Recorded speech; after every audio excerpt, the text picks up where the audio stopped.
Rosa posting foto pegang tangan seorang pria disorot netizen. Postingan terbaru penyanyi Rosa di akun Instagramnya yakni @itsrosa sontak jadi perhatian netizen. Betapa tidak, ia memposting foto dirinya berpegangan tangan dengan seorang pria dalam kabin mobil dengan latar warna hitam putih. Ia memberi keterangan foto itu secara singkat. 1402, tulisnya. Ratusan komentar lantas saja membanjiri unggahan tersebut karena merasa penasaran. Banyak yang tak sabar dengan mendengar kabar bahwa Rosa bakal segera membuka hati.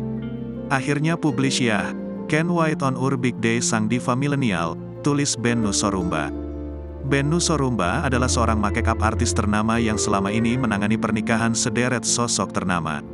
Hal tersebut tentu saja bak bocoran bagi netizen atas hari bahagia Rosa. Namun sayangnya, ada pula netizen yang membaca unggahan tersebut sebagai sensasi semata.